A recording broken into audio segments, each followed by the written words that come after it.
Observamos el mundo para comprenderlo y para poder evolucionar. La inteligencia nos ha permitido forjar herramientas para comprender lo pequeño y lo infinitamente grande.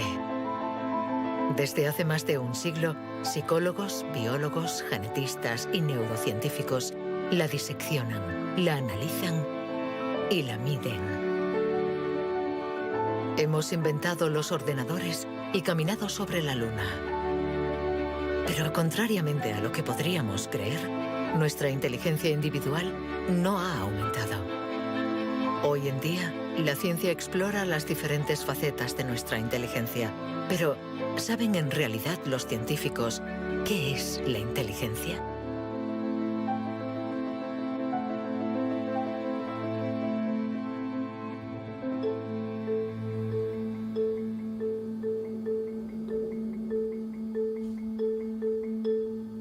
Inteligencia es relacionar.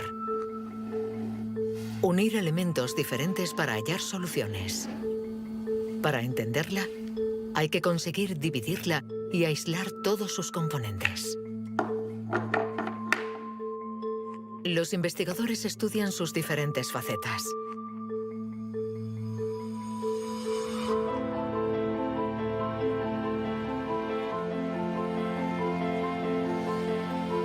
Para medir la inteligencia, una de las primeras propuestas ha sido medir la velocidad a la que reacciona el cerebro.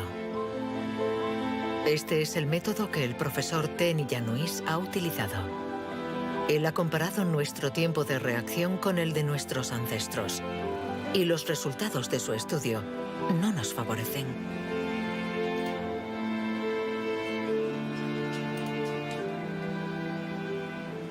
Para medir el tiempo de reacción, mostramos a una persona una luz sobre una pantalla y esta, pulsando un botón lo más rápido posible, debe decir si la luz aparece a la derecha o a la izquierda. No es un acto reflejo, sino una información simple que nuestro cerebro debe procesar. Estos estudios sobre el tiempo de reacción son muy antiguos. Muchos de ellos los llevó a cabo Francis Galton, primo de Charles Darwin, entre 1860 y 1880 en Gran Bretaña. Galton hizo pruebas a muchos miles de personas representativas de la población de la época. La gente tenía entonces un tiempo de reacción muy rápido. Nosotros hemos buscado estudios comparables que hubieran sido hechos durante los últimos 120 años y hemos encontrado unos 15.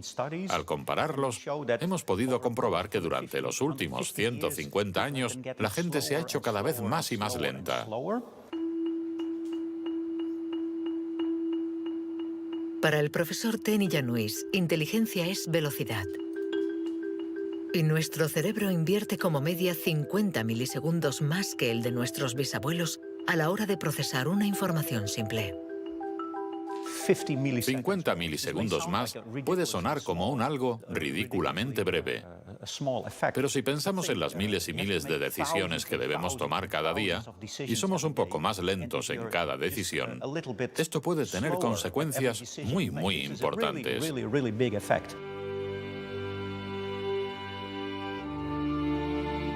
El profesor Ten Iannuis está convencido de que somos menos inteligentes que en el siglo XIX.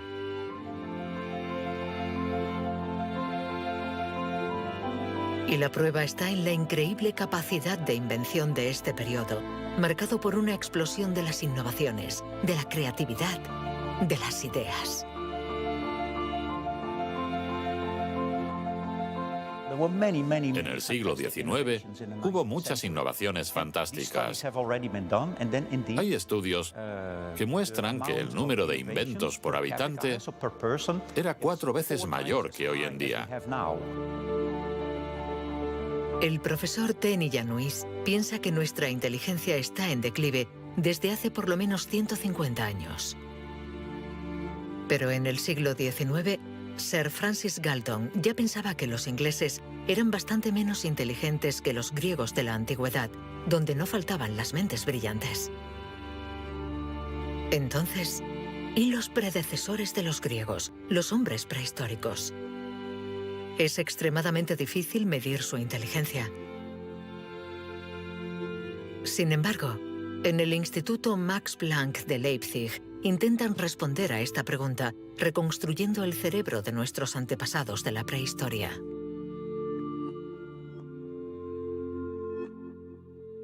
La paleoneurología es una ciencia muy frustrante, porque su objeto de estudio es casi inexistente.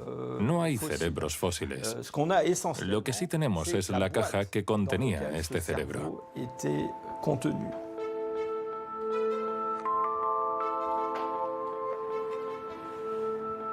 Al comparar nuestro cerebro con el del hombre prehistórico, los científicos han encontrado diferencias no solo en la forma, sino también en el tamaño. Algunos de estos individuos tenían un cerebro más grande que el nuestro. Sabiendo que todo lo que somos, todo lo que pensamos, nuestros recuerdos, la personalidad, las emociones, el lenguaje, todo depende de este órgano, entonces, ¿es que la inteligencia está relacionada con el tamaño? Sería absurdo pensar que no hay relación entre el tamaño del cerebro y la complejidad de los comportamientos, es decir, la inteligencia. Esto lo vemos en el reino animal. Los animales llamados más inteligentes, en particular los cetáceos y algunos tipos de delfines, por ejemplo, tienen cerebros muy grandes, con un gran número de neuronas. Por lo tanto, encontramos en ellos algo que también encontramos en los grandes primates y en el hombre.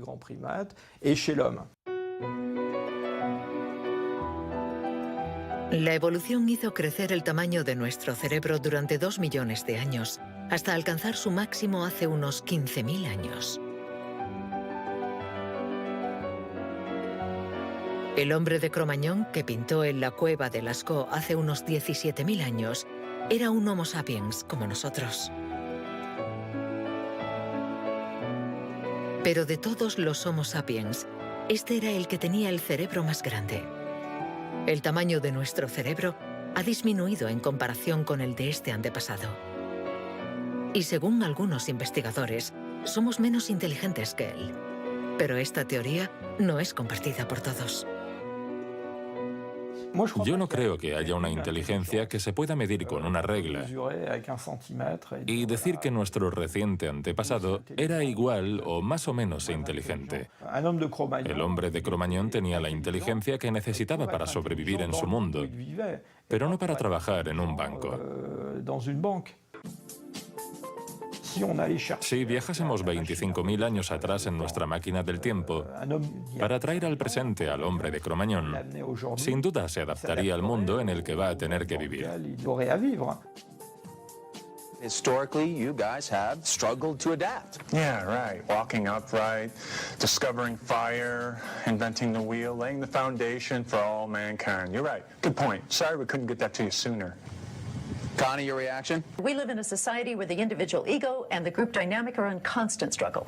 Response? Yeah, I have a response. What? ¿Más inteligente? ¿Menos inteligente? Cuando intentamos medir la inteligencia, todo se complica. Y sin embargo, lo hacemos continuamente. En las universidades del mundo entero se enseña qué es la inteligencia. Y todos nosotros, sin ser especialistas, la medimos cada día. Todos medimos la inteligencia. Si es usted soltero y va a un bar y conoce a alguien, lo más importante después del físico es la inteligencia. Medimos la inteligencia de la gente siempre. Si hablamos sobre un concepto difícil o hacemos algo que desconocen, ¿cuánto tardan en entenderlo? Medir la inteligencia analizando las respuestas. Evaluando la pertinencia de las acciones. Comparando a los individuos. Un método que dio lugar a la única herramienta de la que disponemos para medir la inteligencia.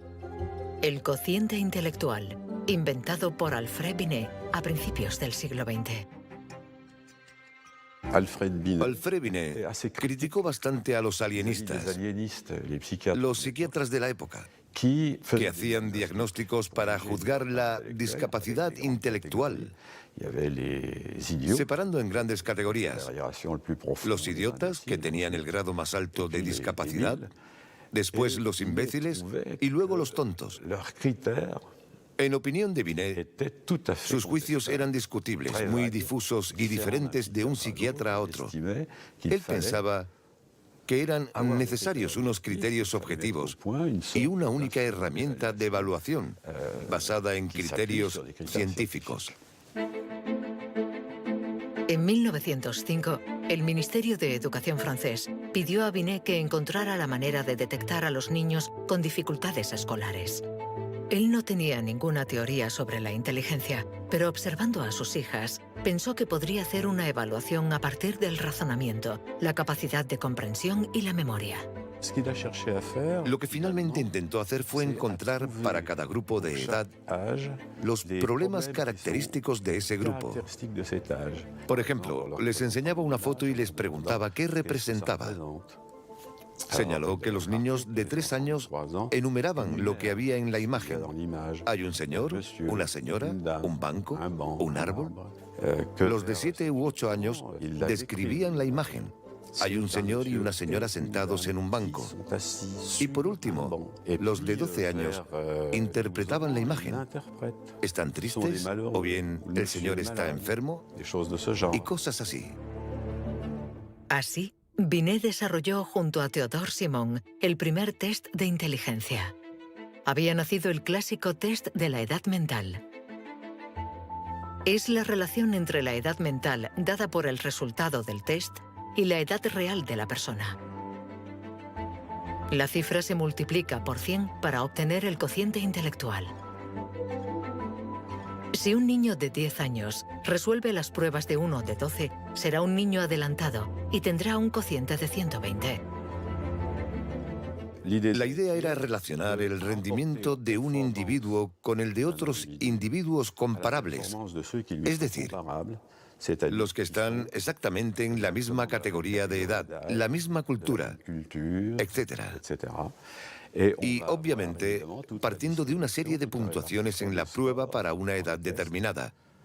El cociente intelectual es la posición de un individuo comparado con el rendimiento de otros que son como él o ella, es decir, de la misma edad. Le damos al cociente intelectual un poder exagerado, porque pretende medir una cualidad tan particular como la inteligencia. Es difícil resistirse a la tentación de medirse, de compararse. Lo que sí es un poco ridículo es lo que nos encontramos actualmente en Internet, como las páginas web que calculan nuestro cociente intelectual. La gente hace el test, se encuentra con una cifra y la interpreta. Y si, por ejemplo, esta cifra no es buena, pensamos que no somos inteligentes. Es absolutamente catastrófico. El 2. Es ridículo pensar que una cifra defina a una persona. El 4. El 3. Solo un psicólogo hará un test fiable del cociente intelectual. El 2. Ya que debemos saber cómo interpretarlo en relación con el pasado del individuo, su presente El 2 y el 3. y su personalidad. Este cociente mide la inteligencia. Compara a las personas. Pero ¿nos permite saber si nuestra inteligencia ha evolucionado desde que Binet lo inventó hace más de un siglo? ¿Obtenemos mejores resultados en el test hoy? En Nueva Zelanda es donde por primera vez han respondido a esta pregunta. Allí, James Flynn ha hecho un descubrimiento sorprendente que los científicos de todo el mundo han bautizado como el efecto Flynn. El efecto Flynn supone el descubrimiento de que todas las naciones que entraron en la era industrial han obtenido mejoras considerables en los tests de cociente intelectual. He revisado toda la variedad de estas pruebas en 40 países, como en Francia, Holanda o Noruega, donde los jóvenes habían sido llamados al servicio militar. Se les ha dado cada año exactamente el mismo test, y las mejoras son muy evidentes. Hace 1 o 2 generaciones, la gente obtenía una media de 30 respuestas sobre 60. Hoy obtienen 45. Después de evaluar decenas y decenas de estudios, James Flynn ha mostrado que desde hace más de 60 años obtenemos mejores resultados en estos test. ¿Quiere esto decir que ahora somos más inteligentes que nuestros abuelos? Un cambio en el cociente intelectual no significa necesariamente un cambio en la inteligencia. Pongamos un ejemplo. Una persona hace hoy el test por primera vez. Si hace el mismo test al día siguiente, existe un efecto de aprendizaje. Su puntuación va a ser más alta, pero no quiere decir que se haya hecho más inteligente. Solo significa que se ha familiarizado con el test. El aumento del cociente intelectual se debe en gran medida al entorno, mejor alimentación y mejor educación. Nuestro cociente aumentaría de 2 a 3 puntos por cada año de escuela, y los años de escolarización han pasado de una media de 6 a principios del siglo XX a los 11 años de hoy en los países industrializados. Todos estos cambios añadidos han incrementado los resultados. Cuando realizamos un test hoy, estamos preparados en la medida en que la escolarización y otra serie de factores nos han dado la capacidad de aplicar nuestra lógica de forma abstracta. Es decir, que podemos ver una serie de números y acertar el siguiente.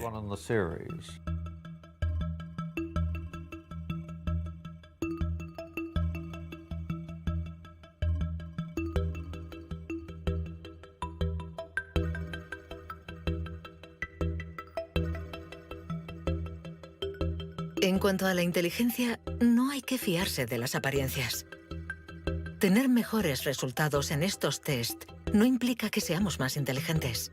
Se trata solamente de que estamos mejor preparados para pasar el test. Nuestra inteligencia es como un músculo que entrenamos para obtener de él todo su potencial, y con el entrenamiento podemos alcanzar nuestros límites. Las cifras lo demuestran. Tras decenios de mejora, los resultados de los test han llegado al tope. Incluso están empeorando en países como Inglaterra, Dinamarca o Noruega. El aumento del cociente intelectual es un fenómeno que ha durado un siglo, pero todos los países terminarán por llegar al tope de este incremento. Sospecho que la educación formal ha abusado de la capacidad de manipular los conceptos abstractos y, a menos que se produzca una revolución de la pedagogía, los beneficios que ha producido la escuela van a tocar techo, ya que hoy en día casi todo el mundo está escolarizado.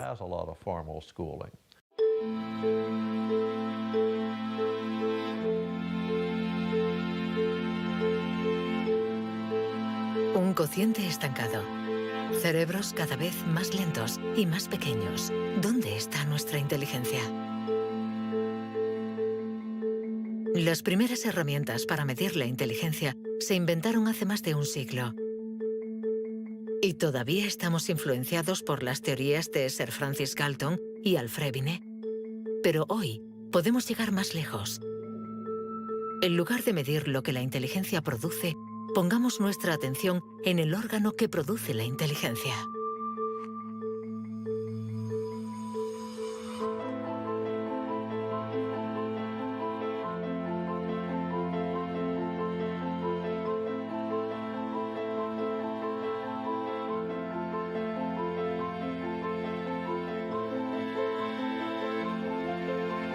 Richard Heyer es psicólogo y neurocientífico en la Universidad Irving de California.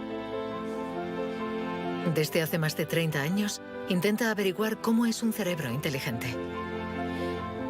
Gracias a los progresos de los instrumentos de observación, Heyer y su colega, el profesor Rex Jung, investigan en qué lugar del cerebro se aloja la inteligencia. Veamos el cerebro de Richard Hayer. Vemos un bonito cerebro. El doctor Hayer es una persona brillante e inteligente y vemos todas las regiones que sustentan su inteligencia.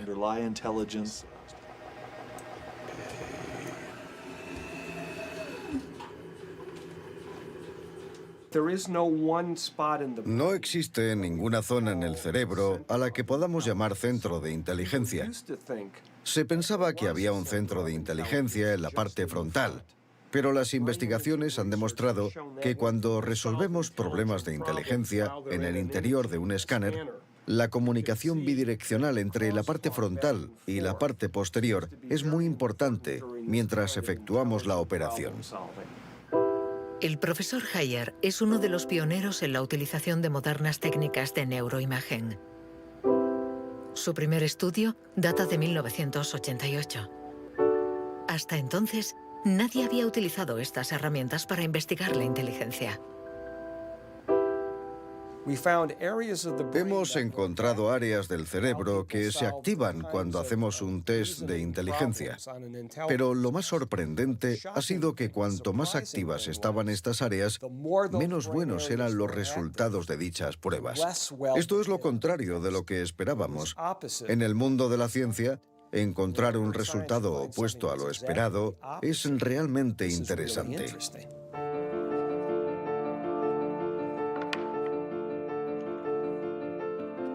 Un cerebro inteligente no es un cerebro que funciona más, sino todo lo contrario. Es un cerebro que funciona menos. Esto es lo que llamamos neuroeficacia. Ser inteligente consiste en resolver un problema con el mínimo esfuerzo.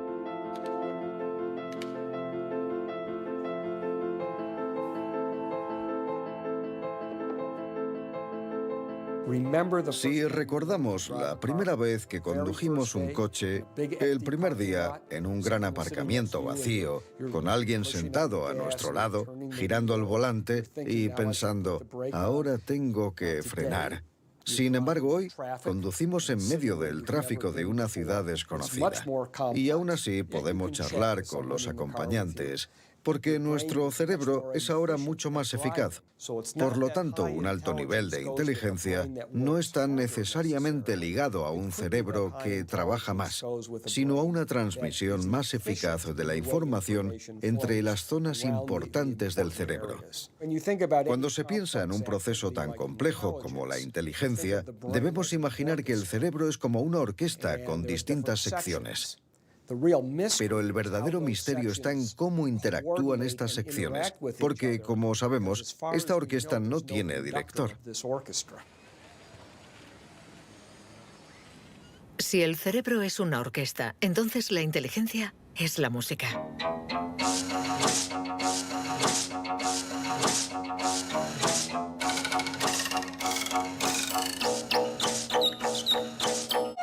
Cuando empezamos a interpretar la partitura, nunca sabemos cómo van a tocar juntos los músicos.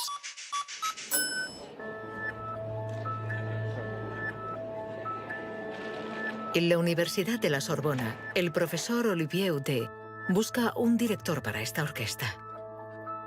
Para encontrarlo, mide la actividad eléctrica del cerebro mientras los niños resuelven problemas.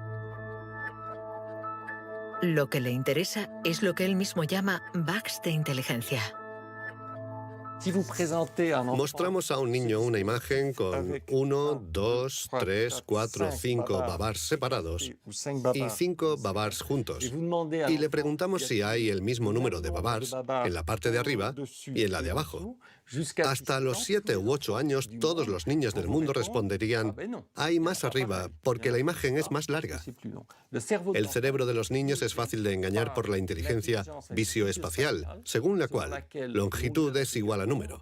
Esto significa que tenemos caminos neuronales distintos para resolver una misma tarea.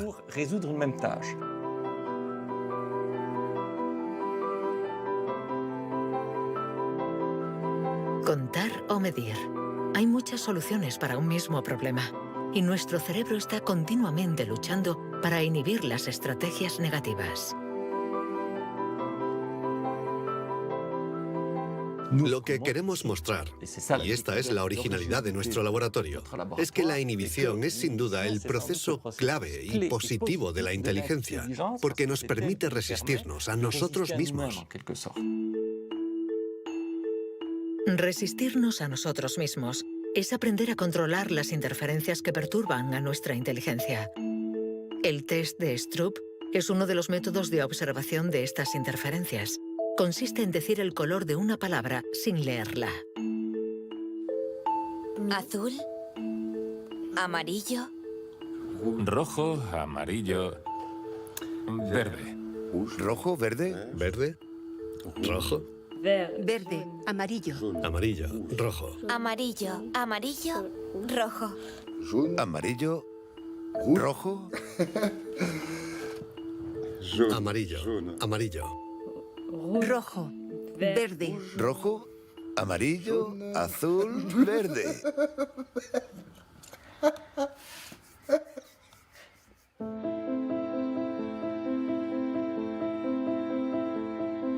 Para resolver un problema usamos diferentes regiones del cerebro unidas entre sí, pero que a veces entran en competencia. Pero ¿cómo se comunican las diferentes regiones? Este tema le interesa al profesor Douglas Fields, del Instituto Nacional de la Salud de Washington. El cerebro está hecho de dos clases de tejidos, materia blanca y materia gris. Todos hemos oído hablar de la materia gris, que es donde se encuentran las neuronas, en la superficie del cerebro. Pero debajo hay miles de conexiones, de cables, de axones que conectan las neuronas formando circuitos. Y es de color blanco porque estos axones están aislados por una membrana celular llamada mielina.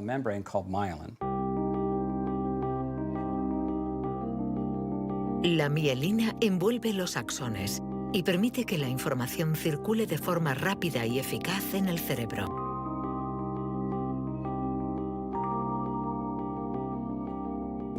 Cuando nace un niño, su cerebro no está maduro. Sus funciones son mínimas. Un bebé no puede hacer casi nada. No puede alimentarse, su visión es muy limitada, no puede andar ni sujetar su cabeza. Esto se debe a que nuestro cerebro está siendo permanentemente moldeado por el entorno. Y una de las cosas más interesantes respecto a la mielina es que se forma después de nacer. La mielina es esencial para que la información circule de forma eficaz por el cerebro. Es esencial para nuestra inteligencia. Pero en la actualidad, la formación de la mielina está alterada.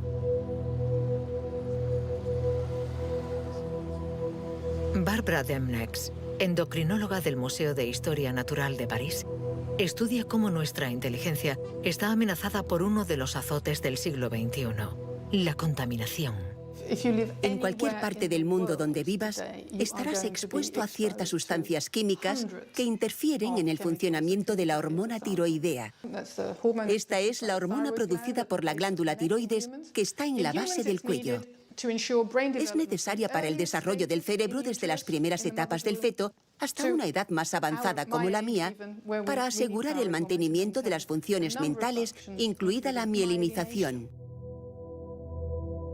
La Autoridad Europea de Seguridad Alimentaria ha analizado 297 pesticidas. Entre ellos, más de 100 afectan al funcionamiento de la hormona tiroidea, como el bisfenol A, el PCB y los productos ignífugos. Productos químicos con los que estamos en contacto a diario.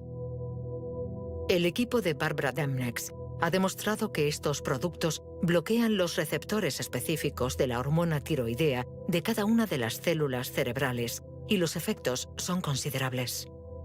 Hay una evidencia sólida. Los científicos hemos observado los niveles de exposición en las madres. Se han comparado diferentes niveles de exposición y hemos visto que los niveles más elevados estaban asociados a una pérdida de 5 a 6 puntos de cociente intelectual en sus hijos. Cierto es que la mayoría de nosotros no percibimos la diferencia, pero es evidente que 5 puntos menos de cociente intelectual pueden suponer una gran diferencia en cuanto al éxito escolar o al éxito en la vida. Y saberlo puede ser muy preocupante para los padres.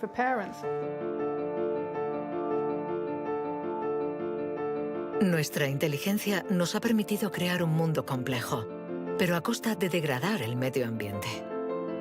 Y podríamos estar pagando el precio si esta degradación afecta a nuestro cerebro, actuando, por ejemplo, sobre la mielina. Pero si este fenómeno se confirma, ¿qué haremos? Durante más de un siglo, hemos pensado que los procesos mentales se debían solo a la actividad eléctrica de las neuronas. Pero hoy, los neurólogos han comenzado a explorar nuevos campos. Tan solo el 15% de las células del cerebro son neuronas. El resto, el 85%, no se comunican mediante impulsos eléctricos. Las llamamos glía. Nuevos métodos nos han permitido ver, para nuestra sorpresa, que las células gliales se comunican entre ellas y con las neuronas sin electricidad. Esto es un punto de partida fascinante, porque supone un cambio fundamental de conceptos respecto al funcionamiento del cerebro a nivel celular. Células gliales. Células mucho más numerosas que las neuronas y que forman su entorno. Algunas fabrican la mielina. Otras alimentan a las neuronas y las protegen. Estas se denominan astrocitos. Y un descubrimiento inesperado indica que los astrocitos juegan un papel en la inteligencia. Todo comenzó con un genio. En abril de 1955, en el Hospital Princeton de New Jersey, el patólogo Thomas Harvey dirigió la autopsia de Albert Einstein. El 18 de abril, a las 8 de la mañana, decidió robar el cerebro del hombre considerado como la encarnación del genio. Pretendía examinar este preciado órgano para encontrar el secreto de la inteligencia.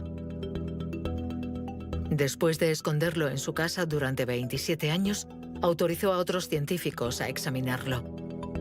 Estos descubrieron en el cerebro de Einstein lo que podría ser el secreto de su inteligencia. El cerebro de Albert Einstein fue examinado para ver qué era lo que lo hacía más inteligente, y no pudieron encontrar ninguna diferencia en el número de neuronas ni en el tamaño. No había nada, excepto que su cerebro tenía más astrocitos. Esto llamó la atención de mucha gente sobre el papel de los astrocitos en la inteligencia. Los astrocitos. Células gliales identificadas hace más de un siglo. Aunque en los últimos años, los científicos han comprendido que su función no era mucho más compleja de lo que imaginaban. Los astrocitos sirven para muchas cosas. Controlan la sinapsis, controlan el flujo sanguíneo en el cerebro, alimentan a las neuronas, reaccionan a las heridas. Todas estas cosas estaban consideradas como tareas menores que los astrocitos hacían en el cerebro, y no habían sido tomadas muy en serio hasta que se dieron cuenta de lo determinantes que son los astrocitos para las neuronas. Un astrocito humano controla cientos de neuronas, muchas más que, por ejemplo, un astrocito de ratón. Basándose en esta observación, un equipo de la Universidad de Rochester ha realizado un experimento fascinante. Para entender mejor la inteligencia humana, han decidido cruzar la barrera de la especie y han trasplantado astrocitos humanos en el cerebro de un ratón.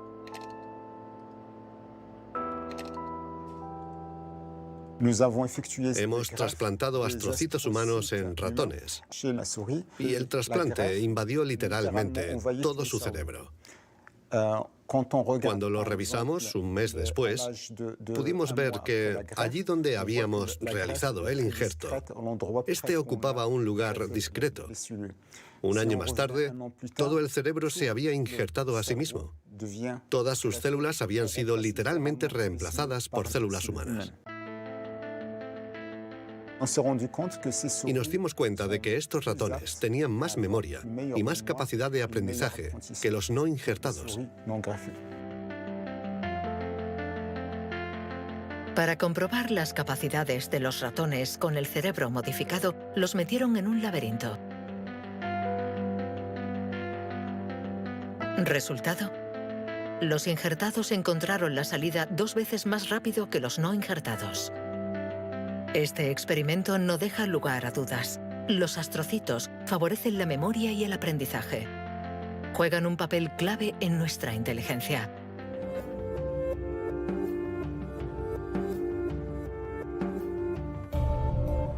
La inteligencia se refleja en el funcionamiento del cerebro. Pero ¿cómo se explica la diferencia entre las inteligencias de nuestros colegas, amigos o padres? ¿Es que tienen más materia blanca, menos astrocitos o sus neuronas son más rápidas? El origen de nuestras capacidades se encuentra en parte en nuestros genes. Robert Plomin estudia la genética del comportamiento. En sus investigaciones ha visto crecer a miles de niños y gracias a ello espera poder encontrar los genes que influyen en la inteligencia. A menudo la gente desea saber en qué medida la inteligencia viene determinada por los genes. En primer lugar, hay que insistir en que la palabra determinar no es adecuada. Debemos decir influenciar, ya que, como sucede con el tamaño, está estrechamente relacionado con los genes, pero no determinado por ellos. Si somos altos, es probable que nuestros hijos sean más altos que la media, pero si están mal alimentados o enfermos, serán más bajos. Esto no es determinar, es influenciar. En otras palabras, los genes nos dan el potencial y el entorno decide el resultado final. Para entender las relaciones complejas entre genes e inteligencia, Robert Plomin ha realizado miles de test en gemelos. Los gemelos idénticos tienen la particularidad de ser clones, tienen exactamente los mismos genes. Son completamente idénticos. Mismo pelo, mismos ojos, pero ¿tienen los mismos resultados en los test de inteligencia? La respuesta es sí. Sus resultados se parecen mucho más que los de otros hermanos. Esta es la prueba de que, sin ser completamente determinantes, los genes sí juegan un papel crucial. La mayoría de los países del mundo, más de 100, dispone actualmente de registros de gemelos porque reconocen la importancia del método gemelar a la hora de calcular la influencia de los genes. La siguiente etapa de nuestras investigaciones consiste en encontrar los genes responsables de la inteligencia. Para esto, Robert Plomin ha utilizado chips de ADN capaces de detectar más de 1 millón de marcadores genéticos. Comparando el ADN de los que tenían buenos resultados en los test, Plomin quería saber si ciertos genes se dan con más frecuencia. Pero la identificación precisa de estos genes es mucho más complicada de lo que esperaba.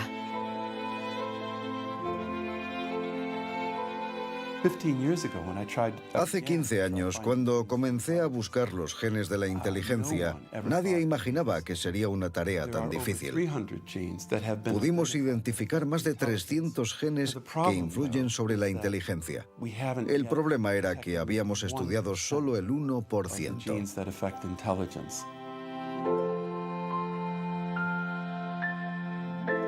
La inteligencia está influenciada por la interacción de muchos miles de genes que conforman una red increíblemente compleja. Además, producen efectos distintos en función de la región del cerebro donde actúen. Antes pensábamos que el cerebro funcionaba por áreas. Esta área controla el lenguaje, esta hace otra cosa. El cuerpo calloso comunica los hemisferios. Hoy nos hemos dado cuenta de que esto era ficción y que el cerebro actúa de forma más global. Desde un punto de vista genético, se ve más claro todavía, ya que la mayoría de los genes que actúan sobre el cerebro actúan sobre muchas regiones del cerebro. Paso a paso vamos entendiendo nuestra inteligencia. Los científicos afinan las herramientas para medirla, pero la cuestión es cómo las vamos a utilizar.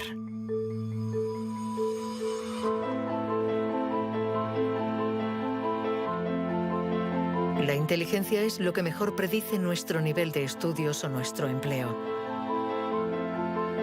Por lo tanto, hablar de la inteligencia es delicado, ya que tendemos a valorar, clasificar y jerarquizar, con el riesgo a equivocarnos que conlleva. El error de razonamiento está en considerar que la inteligencia puede ser esencialmente hereditaria. Y esto nos ha llevado a divagaciones, en mi opinión, total y absolutamente ridículas. Por ejemplo, en 1924, creo, se votó en Estados Unidos una ley que restringía la inmigración mediante cupos, porque en los test daban resultados menos buenos. Y se suponía que los inmigrantes eran hereditariamente menos inteligentes. Se limitó, pues, su entrada al país para evitar un descenso en la media. Como sabemos, entraban por la isla de Ellis, frente a Nueva York, donde muchos de ellos eran devueltos, sobre todo aquellos que se anticiparon al auge del nazismo. Pienso especialmente en los judíos de Europa del Este que fueron expulsados por razones absolutamente estúpidas. Durante mucho tiempo, creímos que nuestro origen era determinante y que nuestra herencia controlaba nuestras vidas. Después, por suerte, la ciencia ha abandonado esta visión determinista. Pero la inteligencia es algo especial. Un tema tan sensible que los pasos en falso han marcado su historia. William Shockley, físico visionario y premio Nobel por su descubrimiento del transistor, resultó menos brillante en sus estudios sobre la inteligencia. Dr. Shockley, if you could answer it yes or no, I would appreciate it. Do you believe that black people are inferior in intelligence because of their heredity? What I say is this. My research leads me, and it's a tragic conclusion, really, my research leads me inescapably to the opinion that the major cause of the American Negro's intellectual and social deficits is hereditary and racially genetic in origin, and thus not remediable to a major degree by practical improvements in environment. Then what do you see as the solution to the problem? I would propose that you would offer a bonus to everyone to be sterilized. The offer is based upon the best estimates, best scientific estimates that one can have of any genetically carried disabilities. 1974, prácticamente ayer. Una época nada lejana. Algunos utilizaban el cociente intelectual para justificar su racismo y excluir lo diferente. Joseph Skobanek sufre el síndrome de Asperger, una forma de autismo compatible con un cociente elevado. Graduado en ciencias políticas, doctor en filosofía y escritor, con 6 años no hablaba una palabra. Hoy habla 7 idiomas, entre ellos el hebreo, el árabe, el persa y el azerí. Yo formaba parte de esos niños cuyo destino era la basura. Durante mucho tiempo nos dijeron que las personas autistas eran deficientes intelectuales. Autismo llegó a ser casi sinónimo de discapacidad intelectual. Sin embargo, hoy sabemos que esto no es así. Toda sociedad humana necesita una jerarquía, necesita gente que marque la diferencia.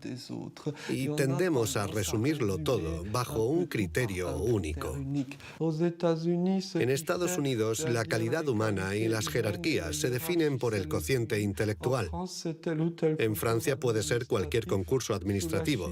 En la China imperial eran los famosos exámenes del mandarín. Pero todo esto reposa sobre una idea central, y sin embargo errónea, la de que hay una única escala para medir la inteligencia de la humanidad.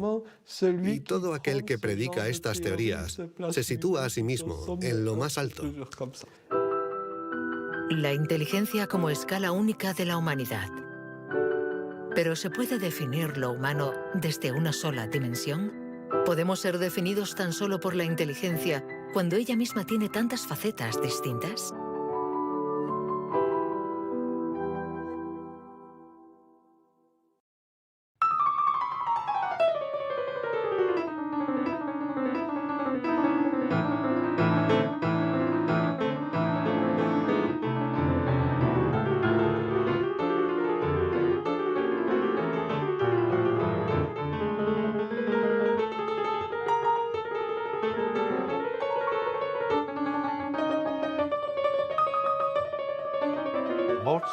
Nos han dicho siempre que Mozart podía tener en la mente una sinfonía entera.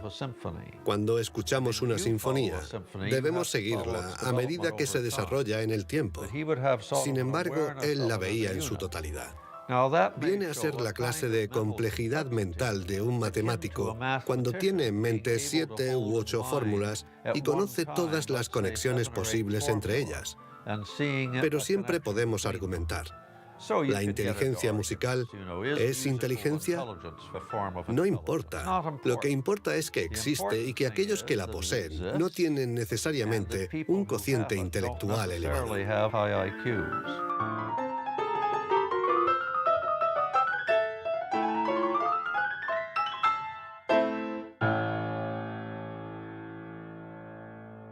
Siempre ha existido una reticencia a considerar que existen formas distintas de inteligencia y una cierta tendencia a querer determinar un cociente intelectual general. Una única escala de inteligencia donde podemos situarnos por encima o por debajo. Pero la realidad lo contradice.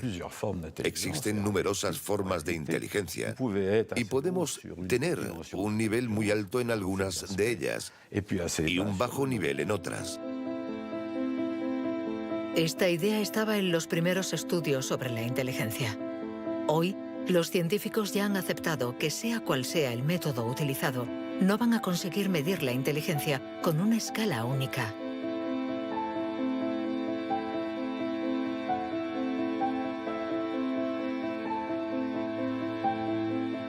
En la Universidad de Nuevo México, el profesor Rex Jung está convencido de que para resolver cualquier tipo de problema usamos distintos tipos de razonamiento. Y lo que llamamos inteligencia no es sino uno más de ellos. Creo que la creatividad es otro modelo de funcionamiento del cerebro y lo que intento averiguar es si es diferente a la inteligencia o similar. ¿Estamos hablando de lo mismo o de algo distinto? Y he llegado a la conclusión de que la creatividad es un proceso de razonamiento básicamente diferente.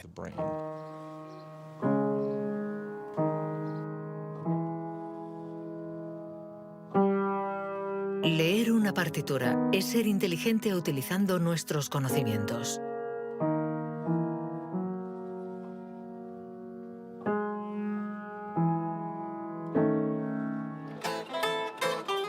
Improvisar es ser inteligente inventando y siendo creativo.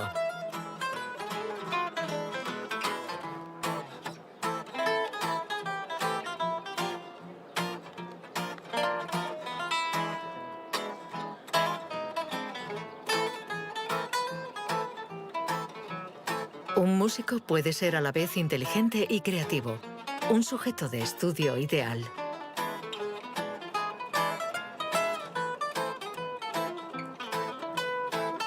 El profesor Jung ha estudiado numerosos cerebros para saber cómo pueden coexistir inteligencia y creatividad.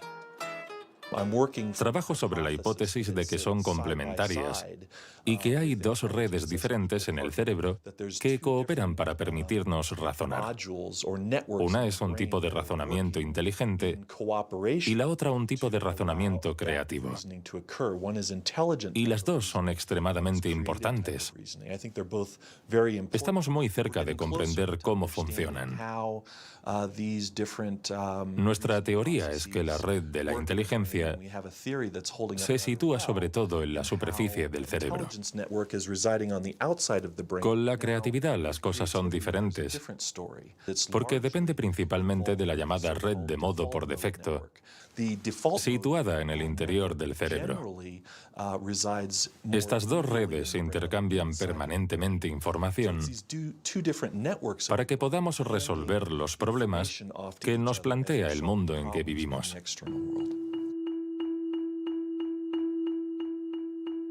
Todos hemos experimentado esa sensación de una idea que surge de no se sabe dónde con la fuerza de la evidencia.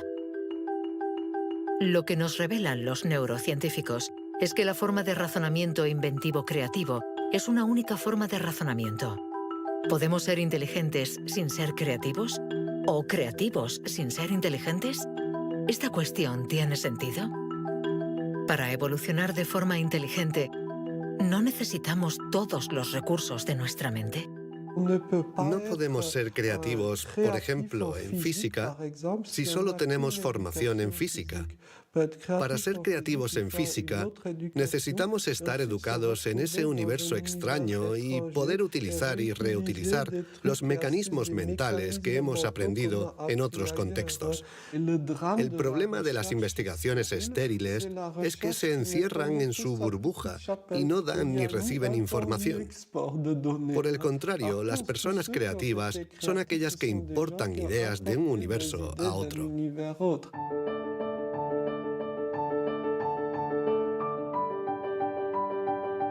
Los hilos se tejen. El cuadro se completa. Los científicos ensamblan poco a poco las diferentes piezas de nuestra inteligencia. Pero el mundo evoluciona y la inteligencia también. El cerebro está en permanente evolución y permite que la inteligencia se adapte a los problemas que debemos resolver, por múltiples y variados que estos sean. Cuando era niño, sabía que yo no funcionaba como los demás y era consciente de ello. Esto me hizo reflexionar y me llevó a imaginar un mundo plural. Un mundo donde no hubiera una única forma de clasificar y de medir, sino muchas. Lo que quiero decir es que la verdadera inteligencia humana no está en pensar de forma plural y saber tener en cuenta distintas formas de entender el mundo y no solo una.